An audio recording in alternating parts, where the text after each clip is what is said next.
Hello बच्चों, let's read the question. The question says which of the following referred to a spherical mirror depends on whether the rays are paraxial or not. Option A pole, option B focus, option C radius of curvature and option D principal axis. ठीक है बच्चों. सो इस question के अंदर हमें ये बोला है कि स्फेरिकल मिरर के केस के अंदर कौन सी चीज़ पैराक्सियल या फिर मार्जिनल रेज होने के कारण क्या हो जाती है, चेंज हो जाती है. ठीक है बच्चों. सो अब देखो इस क्वेश्चन के अंदर सबसे पहले हम बात करते हैं पैरा एक्सियल रेज. ठीक है बच्चों.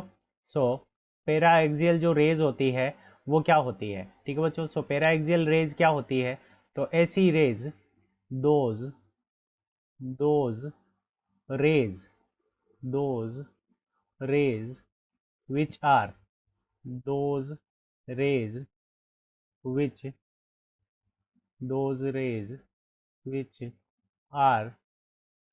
those rays which are near to those rays which are near to principal axis. ठीक है बच्चों. प्रिंसिपल एक्सिस यानी ऐसी रेज जो प्रिंसिपल एक्सिस के पास में हो उसको हम क्या कहेंगे, पैरा एक्सियल रेज कहेंगे. ठीक है बच्चों.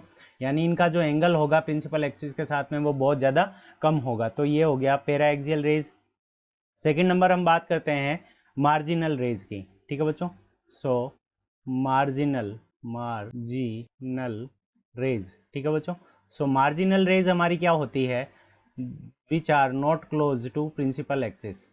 So marginal rays which are not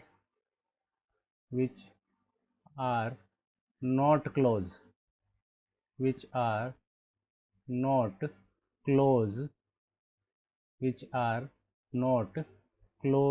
to principal axis. यानी जो प्रिंसिपल एक्सिस के पास में नहीं हो या फिर उनका प्रिंसिपल एक्सिस के साथ में जो एंगल हो वो क्या हो, बड़ा हो, प्रिंसिपल एक्सिस. तो प्रिंसिपल एक्सिस के जो पास में नहीं है और जिनका प्रिंसिपल एक्सिस के साथ में जो एंगल है वो बड़ा है, तो उस कंडीशन के अंदर जो रेज होती है उन रेज को हम क्या कहते हैं, मार्जिनल रेज कहते हैं. ठीक है बच्चों. सो इसको हम क्या कर लेते हैं, डायग्राम से समझ लेते हैं. सो ये हमारी जो रेज है, ये वाली रे, इसको अगर दे देते हैं रे नंबर 1 और रे नंबर 2, तो ये दोनों रेज क्या है, प्रिंसिपल एक्सिस के, ये हमारी प्रिंसिपल एक्सिस है. इस प्रिंसिपल एक्सिस के क्या है, ये दोनों क्या है, पास में है. ठीक है बच्चों, बहुत पास में है. तो इस कंडीशन के अंदर ये दोनों रेज क्या होगी, इनको क्या कहेंगे, पैरा एक्सियल रेज. अब पैरा एक्सियल रेज का जो फोकस पॉइंट है वो हमारा क्या है, एफ पॉइंट के ऊपर है. अब ये वाली जो रे नंबर 3 है, ठीक है बच्चों, ये प्रिंसिपल एक्सिस से दूर है, रे नंबर 3 और रे नंबर 4. सो ये रे नंबर 3 और रे नंबर 4 जब इस कॉनकेव मिरर से हमारी जब रिफ्लेक्ट होगी वापस, तो यहाँ पे इनका जो फोकस पॉइंट है वो क्या है, एक्स पॉइंट है. ठीक है बच्चों. तो ये फोकस पॉइंट क्या हो गया कि पैराक्सियल रेज का फोकस पॉइंट और जो मार्जिनल रेज है इनका फोकस पॉइंट क्या हो गया, डिफरेंट लोकेशन पे हो गया.